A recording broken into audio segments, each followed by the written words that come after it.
بسم الله الرحمن الرحيم الحمد لله رب العالمين صلى الله وسلم على نبينا محمد وعلى آله وصحبه أجمعين سبحانك لا علم لنا إلا ما علمتنا إنك أنت العليم الحكيم وتب علينا إنك أنت التواب الرحيم اللهم علمنا ما ينفعنا وانفعنا بما علمتنا وزدنا علما وعملا اللهم يسر لنا اليسرى وجنبنا العسرى واجمع لنا بين خيري الدنيا والأخرى أما بعد.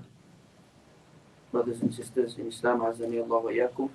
Inshallah ta'ala, today we'll continue on the conditions, or the conditions of Salah, Shurut al-Salah.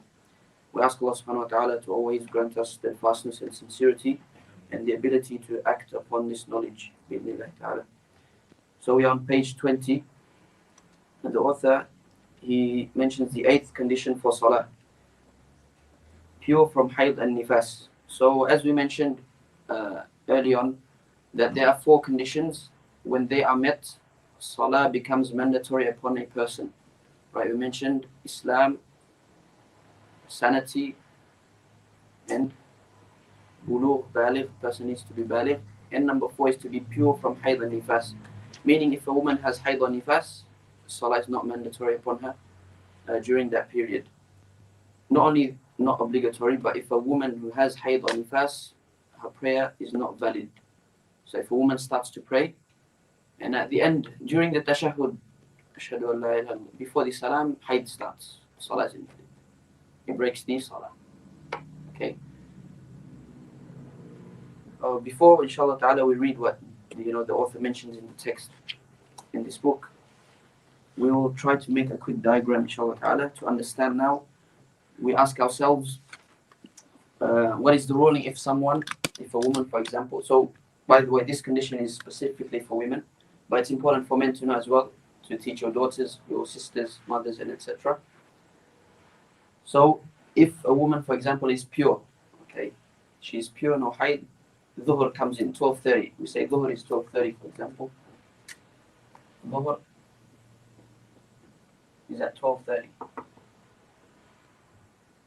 If dhuhr comes in, she's still pure, and then 1 o'clock she hasn't prayed dhuhr yet, but she starts having hayd, the menstruation starts. Do we say she has to pray dhuhr once her menstruation finishes, or khalas, no need, because she had menstruation? Okay, so this is the thing that we're going to talk about, when the hayd starts and finishes. Okay, so we have hayd and nifas. And we explain what nifas is briefly. Nifas is the blood that comes out from the womb once the womb is empty. Okay, the rahim is empty. Okay, it has the same ruling as hayd.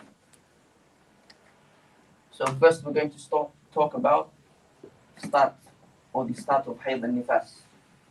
Okay, so we have the example here of dhuhr, 12:30. Someone is pure, a woman is pure, and then dhuhr comes in 12:30. And then she has menstruation before asr, and before she actually prays dhuhr. Will we say she has to make up for dhuhr later on once she finishes the menstruation, or not? So we have 2 situations. We look first. So as you can read in the book on the next page, 21, there's a diagram there. Okay. Read the box on the right. Okay, so the author, he says, or briefly here, if the hayd or nifas begins after enough time to fulfill the conditions of prayer meaning the pillars of prayer, okay, and to perform the pillars of prayer, she must make up for the prayer. So the pillars, I will say, enough time to perform the salah. Okay, perform the salah. Pillars only. So how long does it usually take to pray dhuhr? 4 rakats. Pray dhuhr. Let's say 5 minutes. Okay, pillars only. So no extra sunnah. For example, you just read Al-Fatiha and you made ruku. Okay, you do the minimum requirement for salah. No sunnah. So the dhuhr is not half an hour. With pillars only, let's say 5 minutes. Okay, 5 minutes. 5 minutes. So if there is enough time to perform the salah, pillars only, which is 5 minutes, then what happens? Yes, she must make up for it after the menstruation.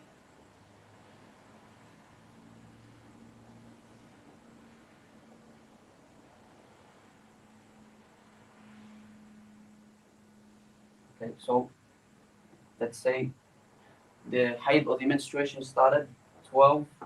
So that's 10 minutes after dhuhr. That means once her menstruation finishes, whenever that finishes, she must make up for this dhuhr. Pray for this dhuhr that she missed.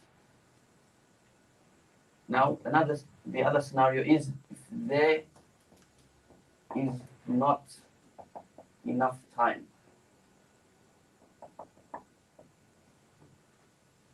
For example, dhuhr is 12:30 and the menstruation started 32. 12:32. That's not enough time to perform the prayer. That means after the menstruation, she doesn't have to make up for this prayer. Does that make sense? Okay. Obviously, we said the pillars of salah. So wudu is not included. You don't count the time for wudu because you can do wudu before dhuhr time. Okay. So it's only the salah with the pillars. How long does it take you to pray only with the pillars? And you count that. If there is enough time to perform the salah, okay, and it has passed, then you need to make up for that salah after the menstruation. If there is not enough time, then the salah is not, we'll say it's not obligatory. Okay, she doesn't have to pray that dhuhr that passed. Does this one make sense, everyone?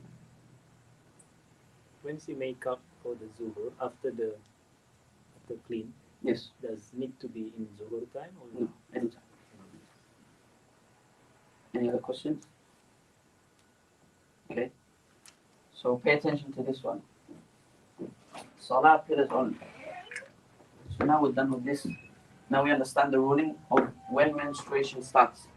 Now what about when the menstruation stops or finishes? Okay. Again, we look. If there is enough time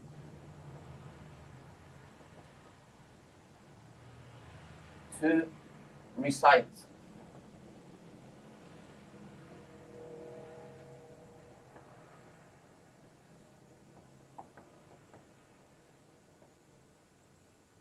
okay. So now we're not looking at is there enough time for salah or not. We look, is there enough time, sufficient time to say Allahu Akbar, basically to do takbiratul ihram to start the salah. Okay, which is probably takes what, a second, 1 second, 2 seconds. Then she must pray the prayer of that time. Okay.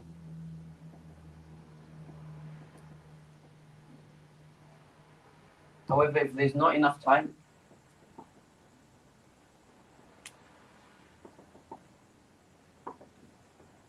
so for example, hypothetically 30 seconds, not enough time to say, half a minute, half a second, not enough to say Allahu Akbar before Maghrib. Let's say Maghrib, time is Maghrib, let's say 5:30. So just split seconds, half a second before Maghrib, the menstruation stops. There's not enough time to say Allah. Then the Salah of Maghrib, would it be mandatory for her to pray Maghrib? Sorry, Maghrib, Asr. Pray before. No. Okay, so if there's not enough time, doesn't have to pray.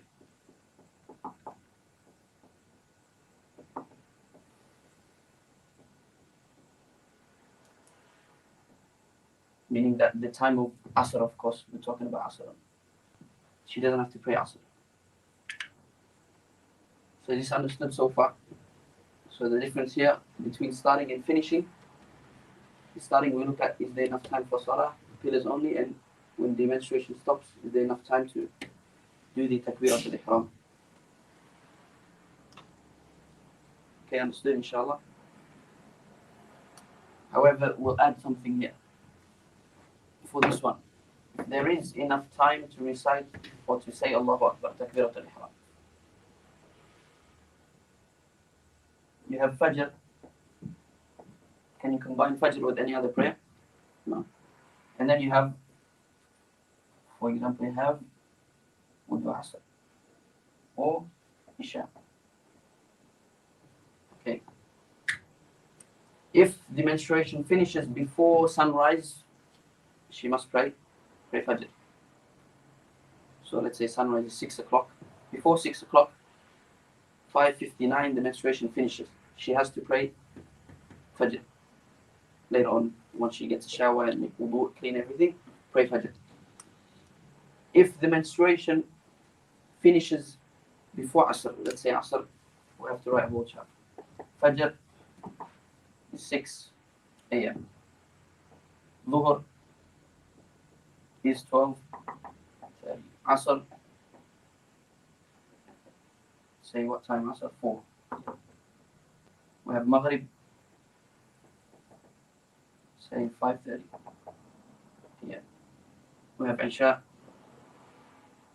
at 7. Okay. So we know Fajr, if the menstruation finishes before Fajr, she must pray Fajr. Okay. If the menstruation finishes before Asr enters, okay, so it's Dhuhr time now. Before 4 o'clock, the menstruation finishes. She has to pray Dhuhr. We'll jump to Maghrib. Before Maghrib, so now it's Asr time. Before Maghrib comes in, the menstruation finishes. She has to pray Asr. Okay. Same thing with Maghrib. Sorry. Maghrib. So we'll jump to Isha. Maghrib, yeah. So now it's Maghrib time. Yeah, it's Maghrib time. Before Isha, the menstruation finishes. She has to pray Maghrib. Right? Now what about Asr and Isha? So she had menstruation before in the morning, right? Dhuhr passed by, still menstruation, no prayer. But then before Maghrib, so now it's Asr. Before Maghrib, the menstruation finished. During the time of what? Asr, right? Asr. So she has to pray what? Then she has to pray Dhuhr. Yes or no? Or just Asr on?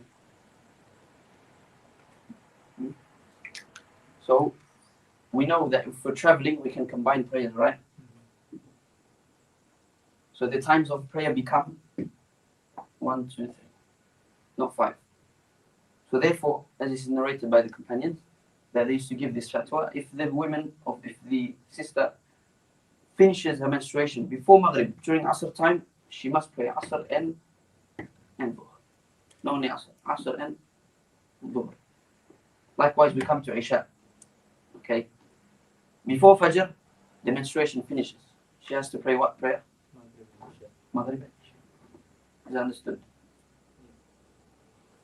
Okay, so it comes three times. Does that make sense? 3 times of prayer. Okay. So is that understood, inshallah?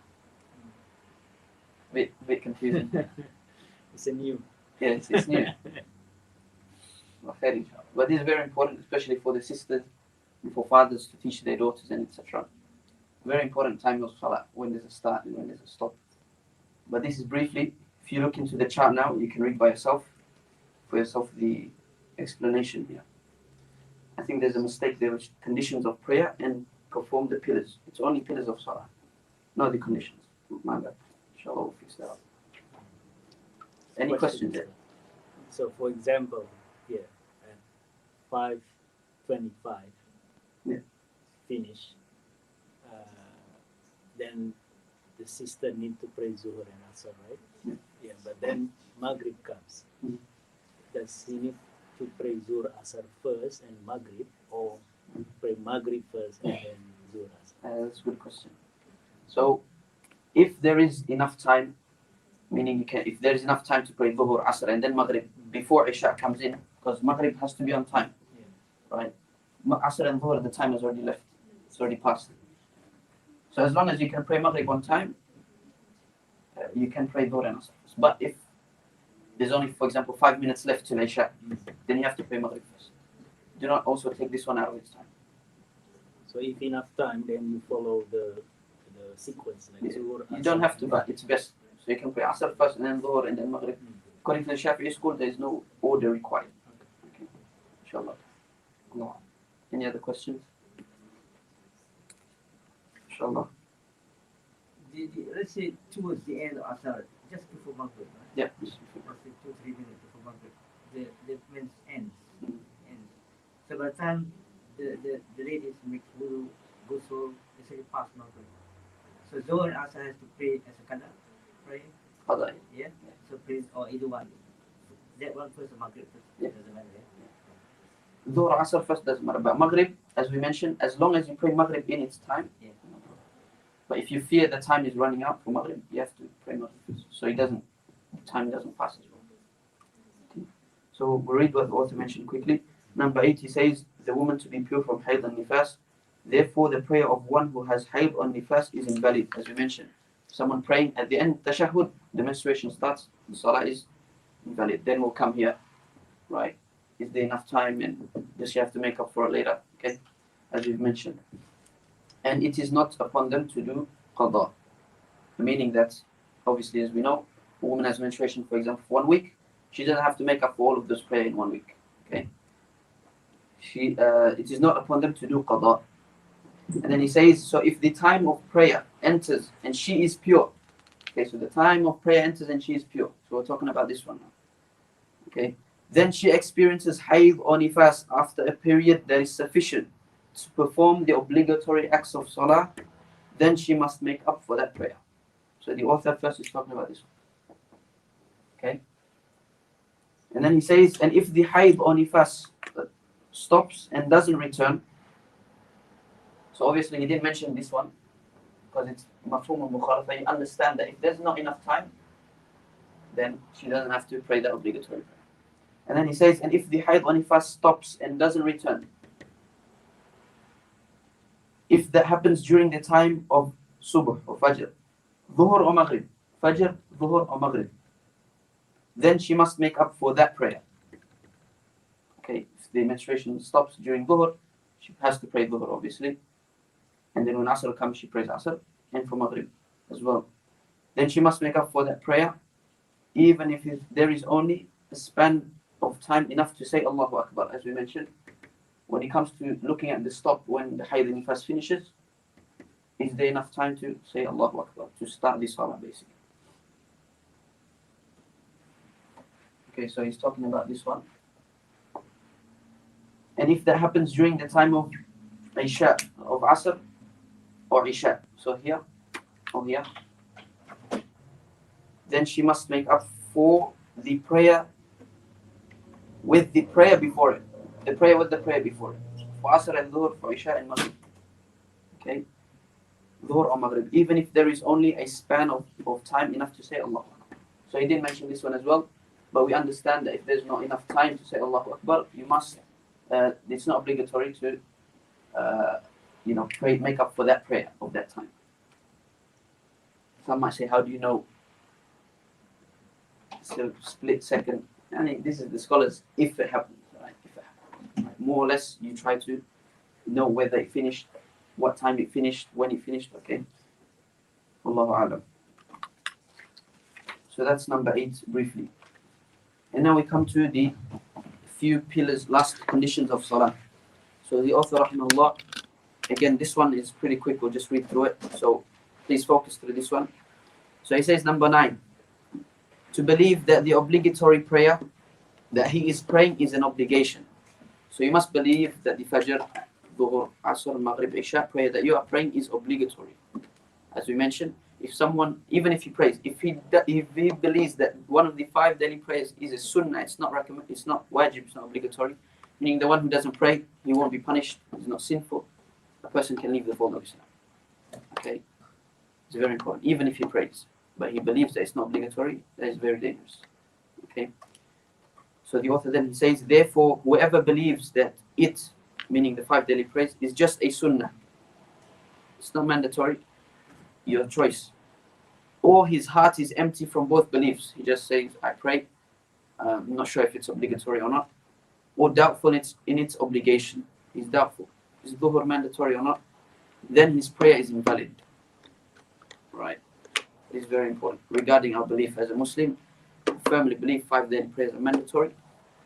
If someone does not believe that, as we said, they can fall out of the fold of Islam and their prayer is invalid. Number 10, not to believe that any pillars from the prayer to be a sunnah. So we talked about this salah in general, to believe that the salah is mandatory. Now he's talking about the pillars of salah, the actions within the salah. He says, not to believe that any pillars from the prayer to be a sunnah. From the pillars, for example, takbiratul ihram, right? To have the intention. Okay, so you cannot believe that these are recommended acts, or you choose, you can do it or not. Ruku', for example, sujood. So you must believe that, you cannot believe that they are sunnah. Therefore, whoever believes that the pillars are obligatory, so if someone says ruku' is obligatory, sujood is obligatory, and etc., that's number 1. Number 2, his heart is empty from both beliefs. He says, I do salah, I do ruku', sujood, but I don't believe it's obligatory or sunnah. Number 3, he's doubtful of its obligation. I'm not sure if ruku' is a pillar or not, sujood, al-Fatiha is a pillar or not. Okay. Or number 4, he believes a sunnah to be obligatory. Someone believes, for example, reciting an extra surah after al-Fatiha. After you say Ameen, reading another surah. That's what is the ruling? It's sunnah, right? It's recommended. But if someone believes that that is a pillar, okay, what is the ruling? He says, then his prayer is valid. It's not invalid, it's valid. Okay. So the bottom line is that do not believe, as long as the person does not believe a specific pillar is sunnah. Someone believes ruku' is sunnah in salah, that's a problem. Okay, that may invalidate salah. Okay. Allahu alam. Number 11, he says to avoid anything that breaks one's prayer, which will come throughout the entire prayer. So we'll mention at the end of the book the nullifiers of salah, things that break a person's salah. So one must avoid these things from the beginning to the end of the salah. The last condition of salah is to know how to pray. So you know that salah basically, you start with takbiratul ihram, you need the intention, you have the ruku' in salah, you have sujood, and etc. So you have a picture of how to do salah. Okay, by knowing its actions and its order as it will come. Wallahu a'lam. So this is the first third of the book, the conditions of salah. So now, alhamdulillah, we all know the conditions of salah. Inshallah, we can act upon it. Mainly, purification from najis, from impurities, removing hadath, wudu, ghusl, facing the qibla, time of salah, and etc. Now the author, he starts on the second third of the book, the pillars of salah. Okay, the salah itself. Now we talked about the conditions before salah. Now we're going to start in the actual salah itself. Right? What makes a salah a salah? Number 1 is intention. He says, as for the pillars of prayer, there are 19 pillars. Number 1 is to intend by the heart. So number 1, the first pillar of salah is intention. What was the first pillar of wudu? Anyone remember? Intention. First pillar of ghusl? Salah, intention. Any action, intention is first, comes first. Okay? And we explained what intention means. It's to mean something while you are starting to engage in it. Okay?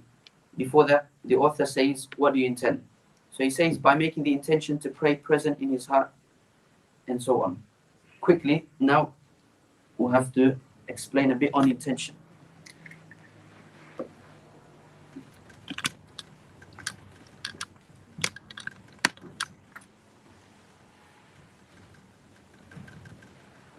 So as we all know, there are 2 types of salah. There is obligatory, mandatory salah, such as the 5 daily prayers. And there are sunnah salah, recommended voluntary prayers. Okay, and there are a lot. So we can say prayer or the salah you have the obligatory and the voluntary. Okay, the obligatory such as the 5 daily prayers. Now voluntary have 2 types. We move on to what we're going to talk about regarding the intention. So voluntary, we have the tied voluntary. Okay, it could be tied to a reason. We'll explain that inshallah. Tied to a time. And you have untied voluntary prayers. Sunnah mutlaqa. So voluntary untied is basically you say I want to pray 2 rak'ah. I just want to stand and pray to Allah subhanahu wa ta'ala. That's untied. Tied to a reason. For example, who can give an example? Sorry? Sorry? Tahajjud. Okay, so tahajjud falls under time. Okay, which is basically, after sleeping tahajjud or qiyamul layl according to, definition, after Isha until Fajr, right? So that's tied to a time. Duha, for example, that's all time. What about reason?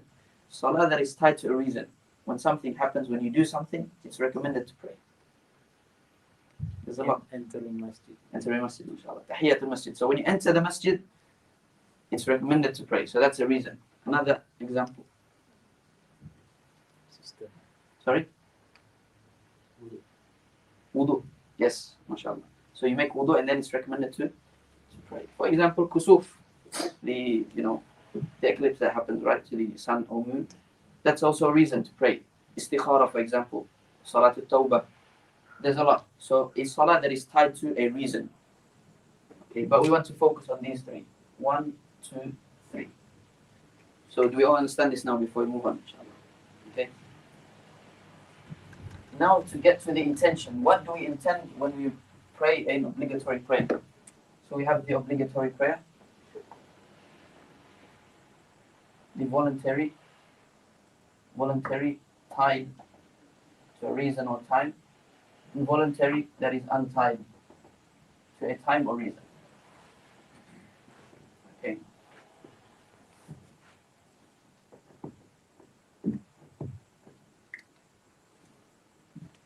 Now, when it's an obligatory prayer, the author, what does he say? You need to intend 3 things. Okay. Number 1 is the intention to pray. To pray. Okay. That's the first thing to intend. And then you have obligatory. We'll put this at the end.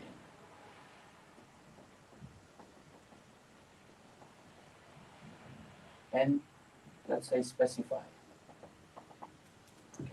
So these are 3 things. You intend to pray. I want to pray. I want to make wudu. I want to do ghusl. I want to do tayammum. So you intend to pray. I'm going to pray. Number 2 is specify. Is this dhuhr? Is this asr? Is this sunnah for wudu? Okay, to specify which prayer. Number 3 is obligatory. That this prayer is obligatory prayer. Okay. If it's sunnah prayer, you don't need to, add anything. So obligatory prayer, you need to intend that you want to pray. You need to specify, and that it is an obligatory prayer. So in Arabic, they say, nawaitu an usalli faridat al-dhuhr, for example. I intend to pray dhuhr, or the obligatory prayer of dhuhr. So these are 3 things. Obviously, as we mentioned, the intention is in the heart. So as long as before you pray, or as you say Allahu Akbar, you have these 3 in your mind, in your heart, that you are going to pray dhuhr. Right? Fortunately, sometimes you don't remember what salah is, dhuhr or asr, right? Or you're even praying. Sometimes, right, this happens. You thinking about something, just come, like I'm in salah, right? So before the takbir, you need to make sure these 3 are available, and then you start Allah. As you say Allahu Akbar, make sure these 3 are in your mind. This is for the obligatory prayer. What if it's, for example, Tahiyatul Masjid, you're praying after coming in the masjid. What do you need to intend? That you're praying Tahiyatul Masjid, but you don't need that it's a sunnah prayer, you don't need to intend. So I want to pray Tahiyatul Masjid. Okay. In your heart as you pray, it's in your mind. What if it's a sunnah that is untied? You just want to randomly pray 2 rak'ah, you just feel like, You're going through something, you want to pray 2 rak'at. You just intend to pray. You don't need to specify it. And it's not obligatory, please. Any questions on this regarding the intention?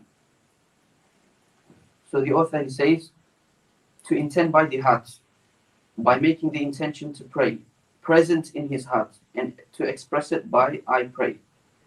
Okay? And then he says, that's number 1. Number 2, and the intention of obligation, expressing it by obligatory. Number 3, the intention of specifying the prayer, Dhuhr, Asr. Therefore, if it's Dhuhr time and you say, I want to pray Maghrib, Salah is invalid. Right? Salah is invalid. You need to intend that this is Dhuhr.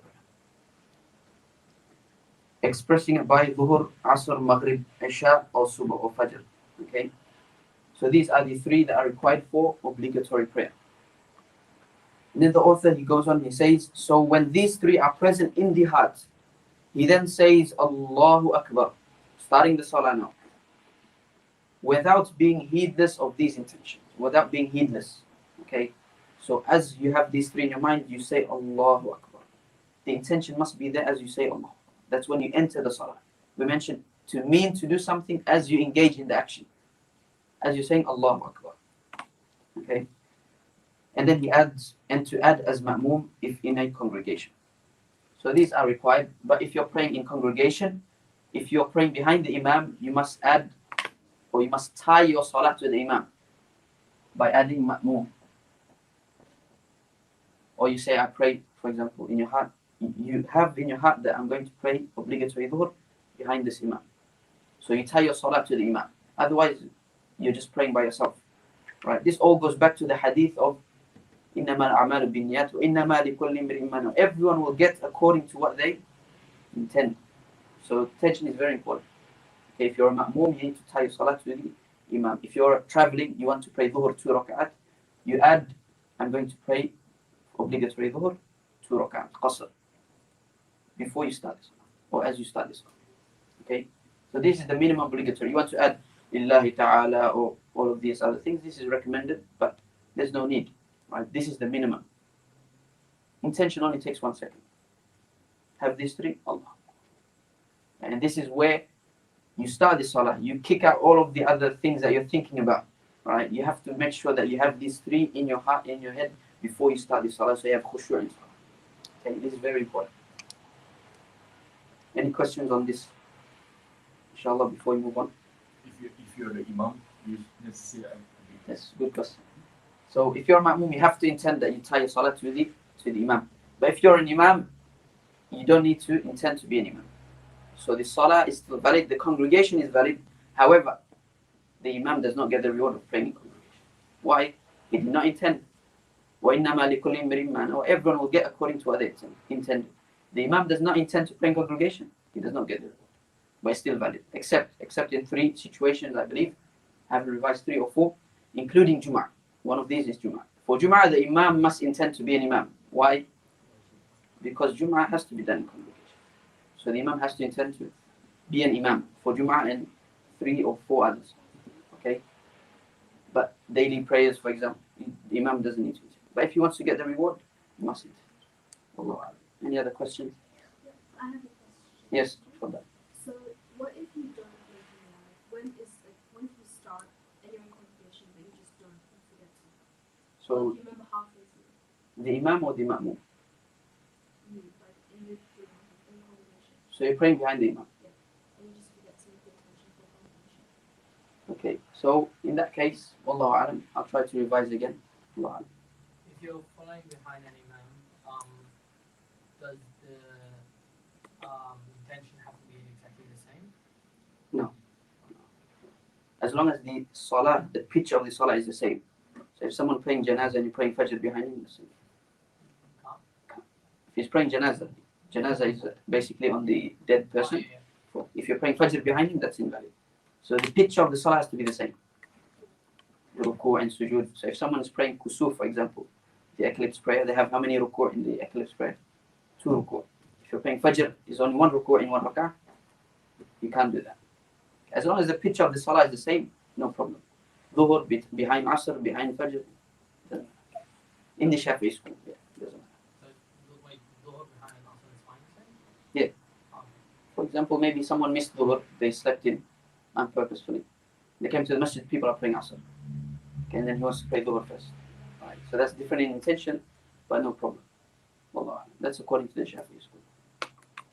Any other question before we move on? Okay, inshallah understood. Bismillah. O'clock. 8:50. Everyone's still fresh or what? Huh? Yes. Yes.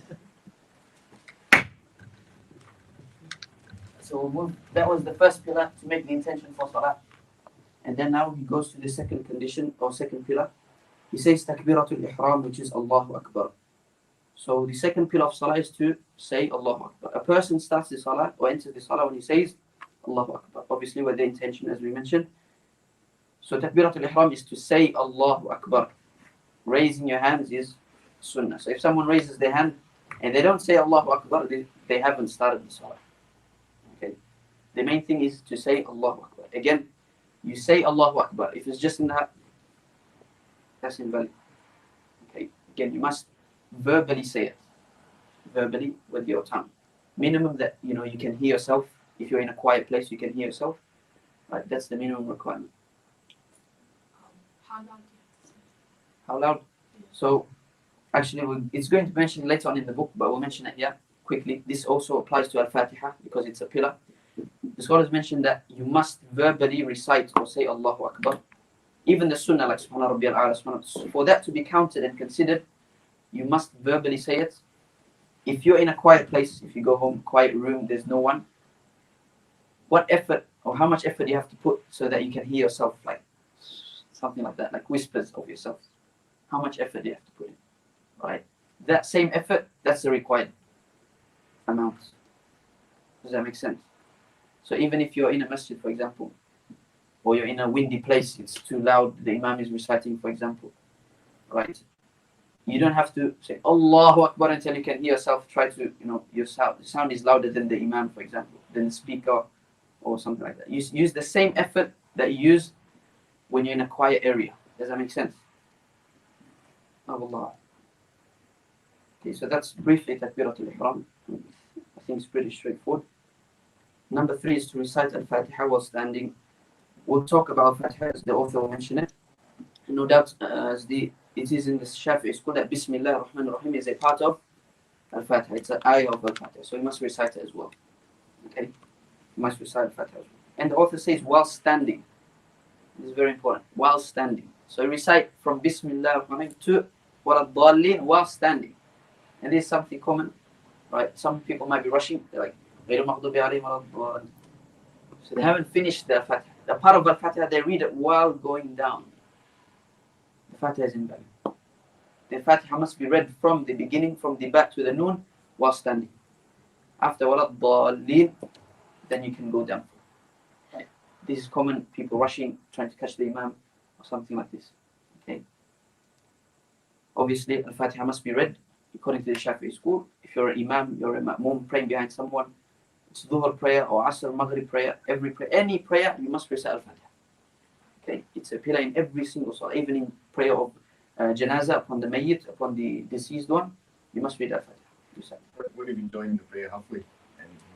Yes, that's a good question. Yeah. If you join halfway, there's a bit of detail. So if you come into the prayer while the Imam is reciting, if you forget, we'll skip saying A'udhu Billahi Minash Shaitanir Rajeem, you know that, okay? When you come in, you must recite Al-Fatiha to the best of your ability. So you come in, straight away you say Allahu Akbar, Bismillah ar-Rahman ar-Rahim. If the Imam goes to ruku', then you just go with the Imam. Okay? It is upon the Imam, because you came late. But obviously, that's if he's standing. If he's already in ruku' or sujood or any other position, you say Allahu Akbar and you follow the Imam. Does that make sense? Okay, inshallah. That's the third pillar of Salah. And then the fourth, he says, to stand if able to in the obligatory prayer. So this is another pillar. I believe we mentioned this yesterday. That in the obligatory prayer, a person must stand if he's able to. Okay. Voluntary prayer, you can choose to sit down. Even if you're able to stand, you can choose to pray or sit. It's permissible. Even though you get half or quarter of the reward if you can stand.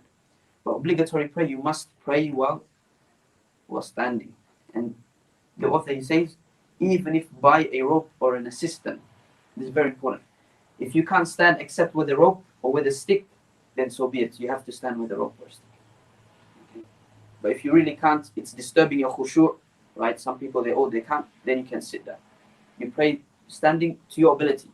If you can stand, start while standing, start. And then when you can't, you sit down. On the floor or on the chair, okay?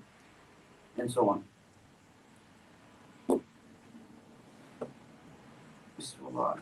Any questions on this pillar? Before no? Okay, number 5, he says to make ruku' by bowing down until his palms reaches the knees.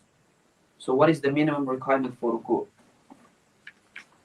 Does your back have to be straight for the ruku' to be valid? If you're too low or not straight, the ruku' is invalid. What's the minimum requirement for ruku'? The author, he says, until his palms reaches the knees. So until your palms reaches your knees. That's the minimum. Obviously, to make it straight, your back straight, your neck, head straight, that's the sunnah, that's the best, right? That's the best that we should all be doing. But the minimum, we're talking about the minimum. If someone is, for example, too old, right, or for whatever other reason, someone is sick or something, the minimum is to put your palms on your knees. That's the minimum ruku.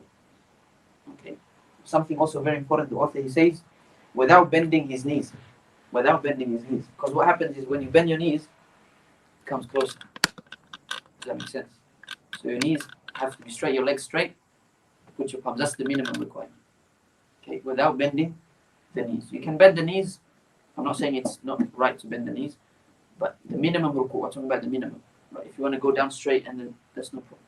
But the minimum, legs straight, palms. That's the minimum. The best is to go back and head straight. Okay. Allah. Any question on that one? Obviously, if someone is unable to do the ruku' properly, then he can do it while sitting on a chair, for example.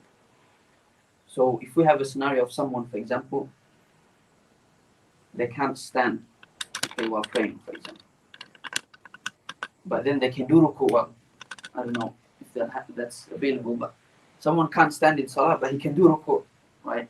He can do ruku'. Then he can sit down for the qiyam, for reciting the Fatih. But then when it comes to ruku', he has to do ruku' completely, get off the chair and do it completely. Or the opposite. If someone says, I can't stand in salah, but when ruku' comes, I can't do ruku', then you can sit on the chair. The principle is that you must do the pillar to the best of your ability. Right? Standing is a pillar, ruku' is a pillar, sujood is a pillar. If you can do sujood on the floor, you have to go on the floor and do sujood. Okay. Wallahu alam. That's the general ruling on the pillars of salah. And then he says number 6, having tuma'nina. Okay, I think it's explained there, tuma'nina in ruku' by separating between movement. So what is tuma'nina? Can anyone explain what tuma'nina is? Is it, Sorry? Motion is it. Mashallah, that's good. The explanation is there. It's right there. It's right there, mashallah. Hey. If you read the book before, inshallah, you can answer. Okay, so tuma'nina, the scholars explain in a different way. As the author here, he says, by separating between the movement, if going down and coming up from ruku' and keeping his entire body still. So tuma'nina will come in ruku', come in sujood, come in sitting between the two sujood. So this is very important. Tuma'nina is to make a pause between two movements. Okay, so if someone does ruku' like this, without pausing, that's not tuma'nina. Tuma'nina is to pause and then go. Okay, so that's tuma'nina. Some say to pause as, the span of saying subhanallah, which is basically a second. Right? That's tuma'nina, to pause, to be motionless in between two movements. This is very important. And then obviously adding subhana rabbiyal azim, subhana rabbiyal a'la, we should do that, no doubt. But this is the minimum requirement, that you pause. You have tuma'nina. Okay, and then quickly to perform i'tidal. I'tidal is basically coming up after ruku'. Okay, he says to perform i'tidal by standing up straight. So you have to stand up straight. So doing ruku' and then going down straight away, no. You have to stand up, make sure you come up. Okay, and again, tuma'nina is required. You come up and you pause again. Okay, as previously mentioned in ruku'. The next page. And he says to perform the first sujood. I think we'll stop here, inshallah ta'ala. Yeah, we'll stop here, inshallah, for today. Because sujood is long. Conditions of sujood. Because sujood is a very important pillar that we have to take care of in salah, inshallah ta'ala. Hopefully next week we can continue on sujood, talk about the pillars of sujood, and hopefully finish the pillars of salah, bi'idhnillahi ta'ala. Wallahu a'lam. Any questions before I finish off? Making up any other prayer, does it have to be during the prayer time? No, according to the Shafi'i School, it can be any time. Whenever you can pray, you do that prayer. Wallah. Okay. Just on religious in regards to the dog. So like you know how you say if a dog licks just a part of the pads, like let's say for example you cut like a whole piece, do you still need to wash the entire thing or No, so you don't wash the part of the you wash the part that has the najis. Okay, so a cloth, whatever it is, you wash the part that has the najis. Okay, if you are sure that the najis is there, you wash that. But if you have two sleeves, you're not sure is it the right or left, you wash the whole thing. Okay, but if you're sure, it's sufficient to wash that part. Okay, wallah. Inshallah ta'ala, we'll stop here. We'll continue inshallah ta'ala next week. We'll ask Allah subhanahu wa ta'ala for steadfastness, beneficial knowledge, to make this an argument for us, not against us on the day we meet him. We'll ask Allah subhanahu wa ta'ala to grant swift aid and victory to our brothers and sisters around the world, and especially those in Palestine. Allah alam, subhanakallahumma wa bihamdika, ashhadu an la ilaha illa anta, astaghfiruka wa atubu ilayk. Jazakumullah khair.